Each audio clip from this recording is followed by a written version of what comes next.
Hoy vamos a tener un programa especial con respecto a la Patria Grande y vamos a tratar un poquito la situación de Brasil, otro un poquito la situación de Venezuela, pero esta enorme tragedia para la democracia y para nuestras vidas, que es la desaparición forzada de una persona, nos convoca aquí.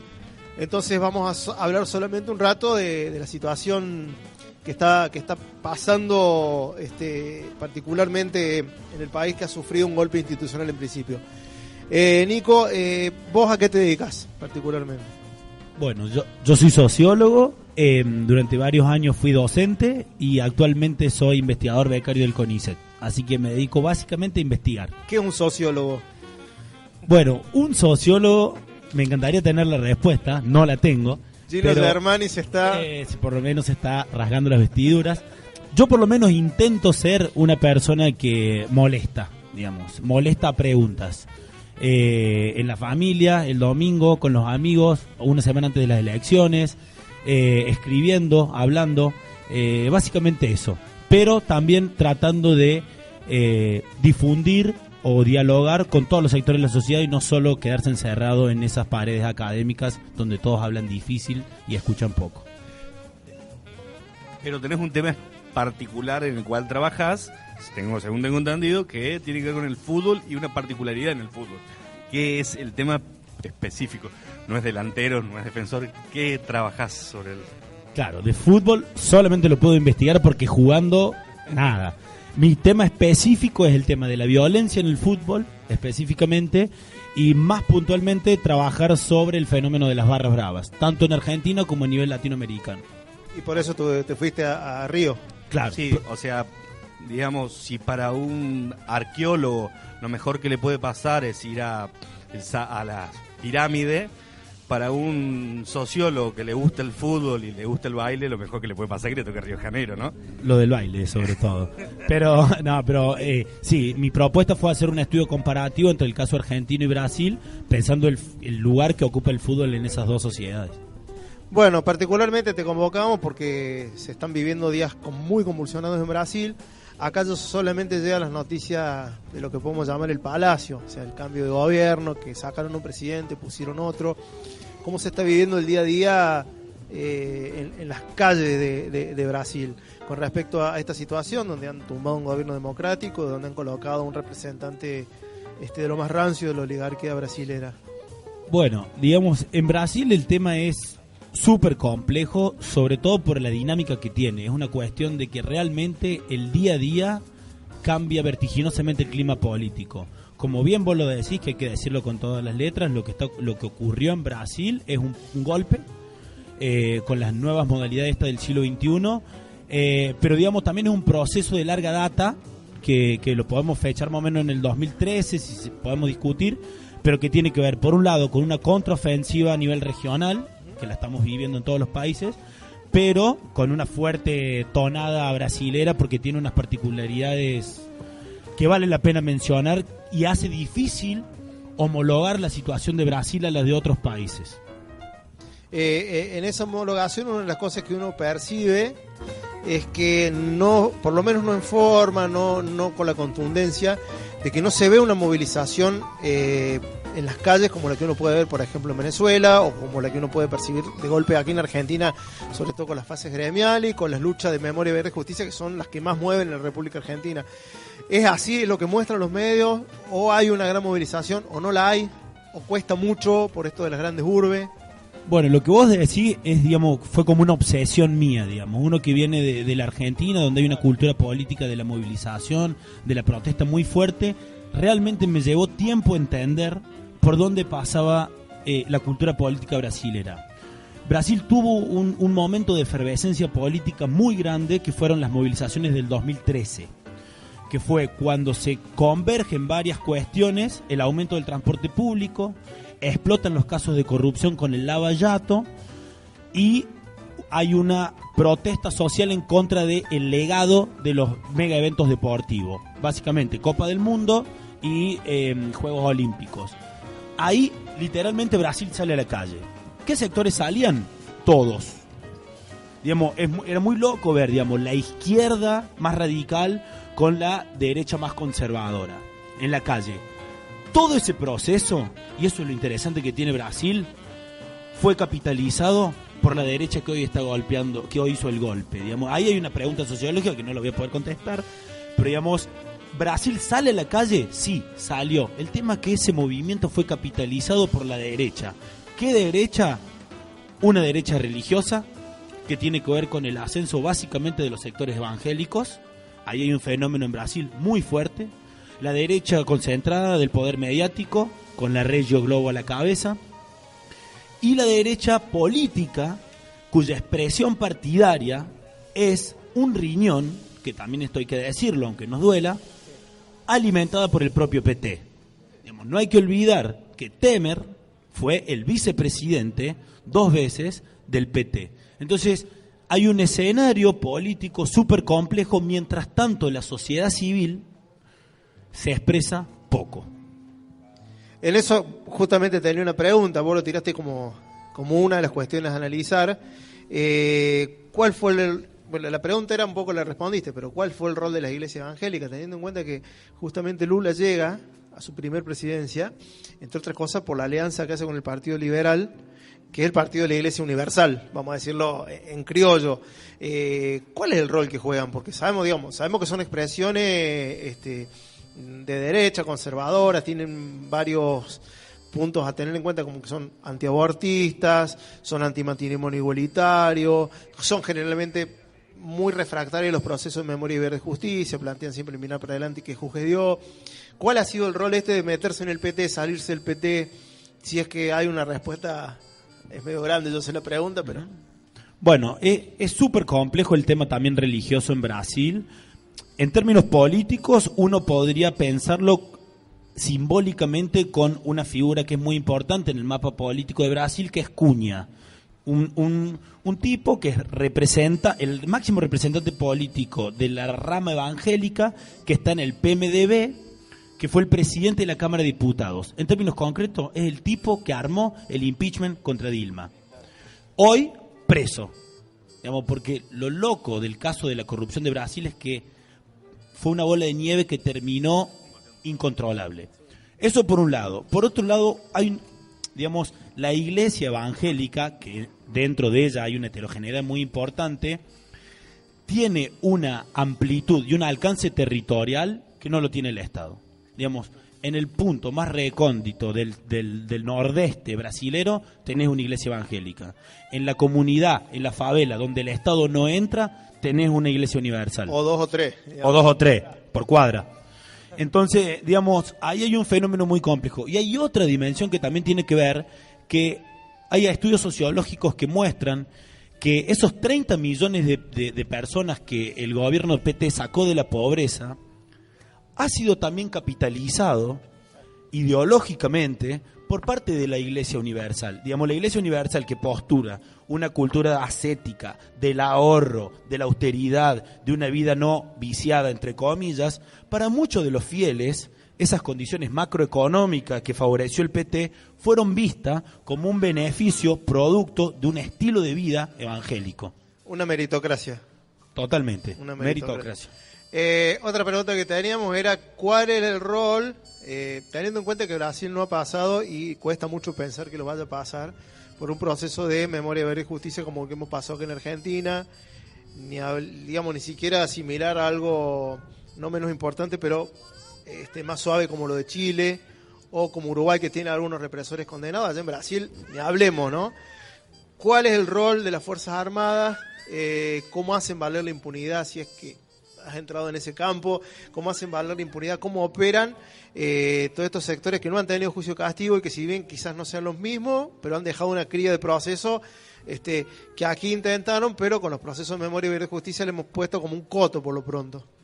Bueno, es súper interesante, digamos, yo no rastreé mucho el trabajo de memoria de Brasil, pero a simple vista se ve que no hay un trabajo muy importante a nivel estatal, por lo menos. Obviamente que hay organizaciones que luchan por eso, en recuperar desde la experiencia de la dictadura en Brasil, que es, digamos, rige una especie de Alzheimer colectivo sobre eso. Pero por otro lado es súper interesante ver en este rebrote de la derecha que hay cómo se reactualizan discursos que responden a aquellos años anteriores. Concretamente hay, por ejemplo, un personaje que es interesante empezar a tenerlo en cuenta, que es Bolsonaro, que es un representante de la derecha más recalcitrante que hay, que se nos puede imaginar, y que el tipo está tercero en intención de voto. Y es un tipo que tiene un discurso súper homofóbico, digamos, Brasil avanzado, sobre todo con Dilma en políticas de la diversidad, y que constantemente recupera y reivindica la acción de militares en la época de la dictadura, a tal punto que cuando se votó el impeachment, ese tipo votó, cuando tuvo que dar su voto, votó en nombre del militar que había torturado a Dilma en la época de la dictadura. Entonces, aunque parezca que no se hace un trabajo de memoria, la memoria permanentemente se reactualiza en las discursos y en las prácticas políticas de hoy. Una de las preguntas que uno tiene a priori es porque lo que conoce yo sé que vos también tenés tu militancia territorial, estuviste acá en Córdoba, que a uno le llama la atención lo que conoce de allá de organizaciones sociales, son mega organizaciones como fue el movimiento de Sin Tierra, digamos, como lo que fundó al PT, digamos, pero y el resto de las organizaciones, hay mucha eso es lo que uno no ve a las organizaciones saliendo a la calle, cómo se maneja. Otra pregunta que tiene que ver, es muy parecida la lógica del laburo del militante territorial allá que acá. Bueno, sin duda, como decía antes, hay culturas políticas diferentes. Si uno pudiera trazar rápidamente, uno podría decir en Argentina hay mucha organización y mucha movilización de todos los sectores sociales, ¿no? La derecha sale a la calle, la izquierda sale a la calle, los jóvenes, los ancianos, las cacerolas, los piquetes, etcétera. En Brasil, lo que sucede es que los repertorios políticos no pasan tanto a nivel de organización. Digamos, la cultura tiene un lugar como expresión política muy fuerte, la música, el arte, hasta el mismo carnaval tiene un sentido político muy fuerte. Pero digamos, si uno lo piensa con esquemas argentinos, se va a encontrar muchas diferencias. Otra de las cosas que sucede es que en los barrios más humildes, en las comunidades, hay dos instituciones que son súper fuertes, por lo menos en Río de Janeiro, que es lo que yo conozco. Una es la Iglesia Universal, la rama evangélica, y otra es el narcotráfico. El narcotráfico con las facciones criminales, que también funciona a veces como un posibilitador de movilización, concretamente cuando ellos lo deciden, se queman 70 colectivos en la ciudad, y también cuando ellos lo deciden como un contenedor de cierto descontento social. Sobre todo con el tema más álgido que tiene Río de Janeiro, que es la violencia policial. Estamos hablando de la ciudad que más mata jóvenes, hombres, pobres, a manos de la policía. Clarísimo. Vamos a un tema musical, después lo presentamos, pero vamos un poquito de música, así nos terminamos de acomodar acá en el pasaje. Seguimos acompañando la ronda ampliada por la desaparición de Santiago, que estamos acá exigiendo la aparición con vida al Gobierno Nacional, a la Gendarmería.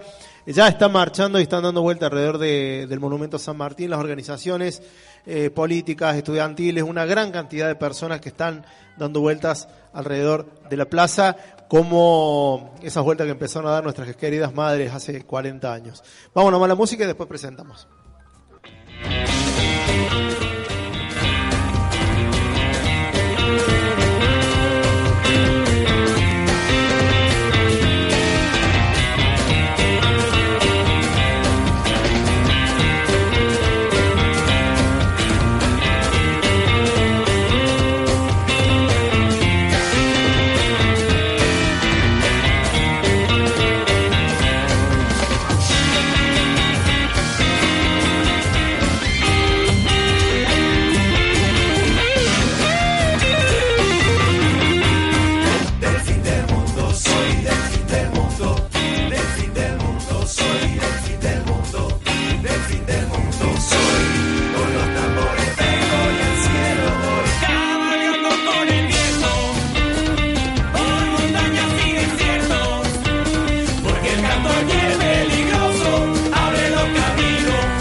La lucha que nos parió.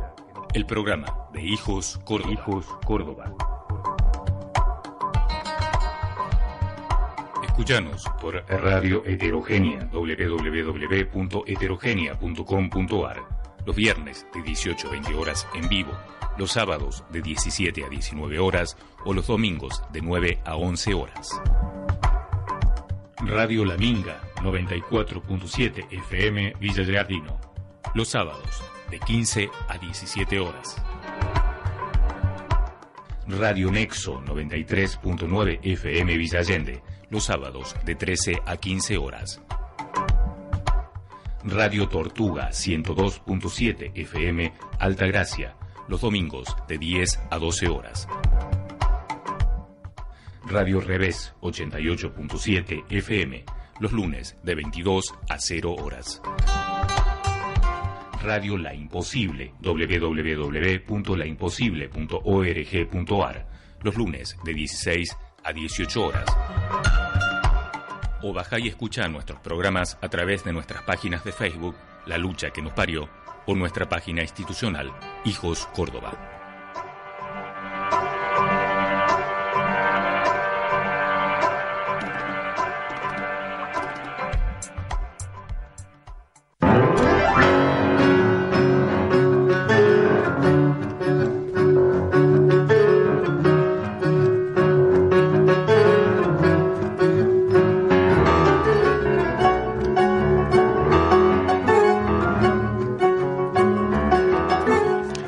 Continuamos en La Lucha que nos parió, programa de Hijos Córdoba por Radio Heterogénea. Queremos agradecer a Radio Heterogénea por la movida que le hemos hecho hacer para venir a transmitir aquí en vivo desde el pasaje Santa Catalina, desde el frente del Archivo Provincial de la Memoria.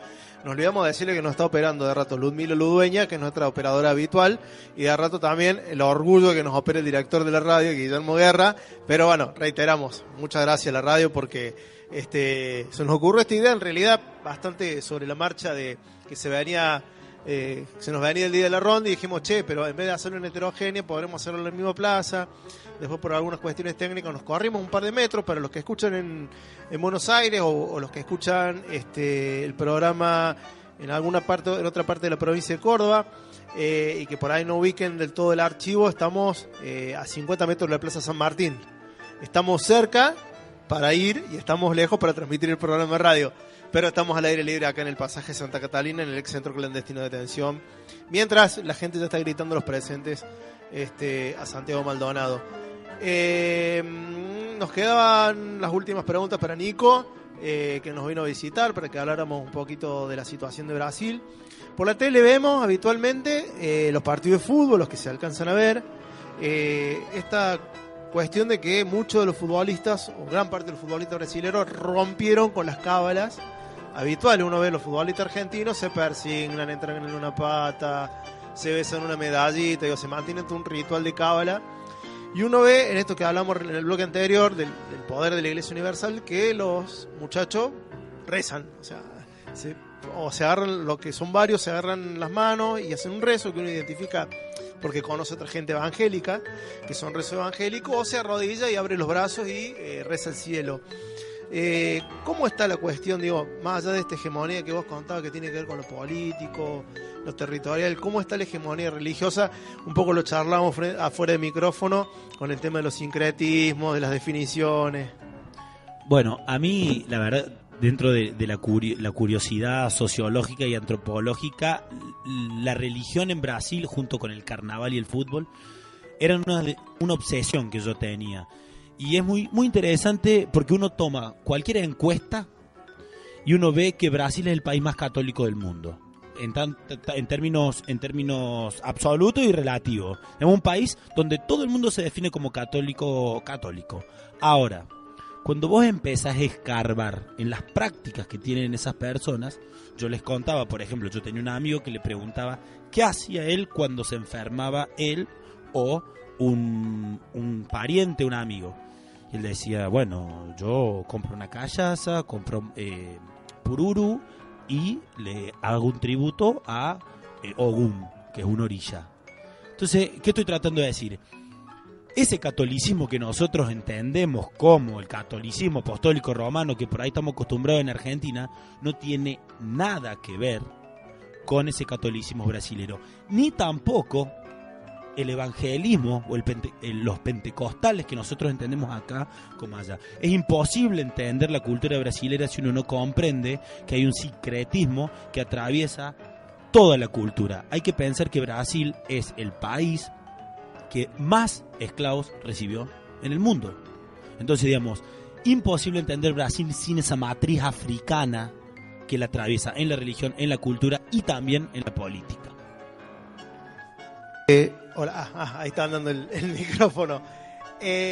Bueno, en principio agradecerte. Ahí suenan de nuevo las campanas, que son tradicionales, que las vamos a dejar sonar porque es un poquito para contar la historia del pasaje. Y quedamos cuando no quería que siguiéramos con la entrevista, le dijimos al cura que toque las campanas y o me parece que cuando hablamos de orilla, macumba, no les gustó tanto. Me acordé de la última pregunta que teníamos, que se me había olvidado, voy a ser honesto.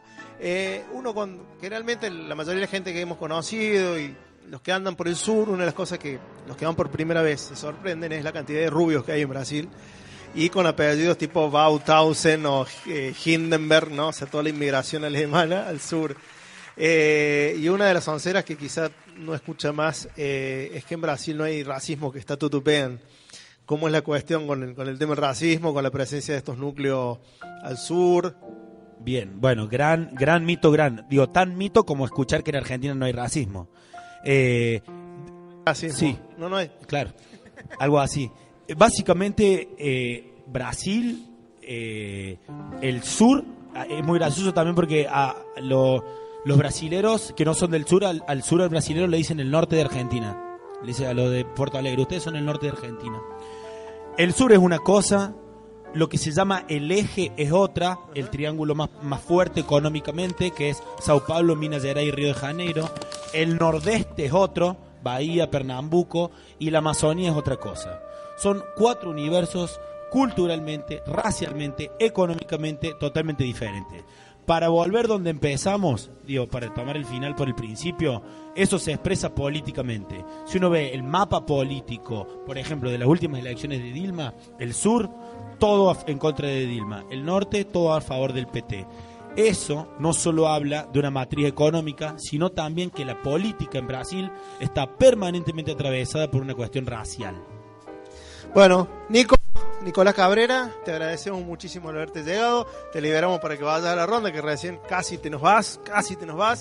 Y bueno, esto fue lo prometido, que íbamos a hablar un poquito de la realidad brasileña. La verdad que ha sido una muy buena entrevista.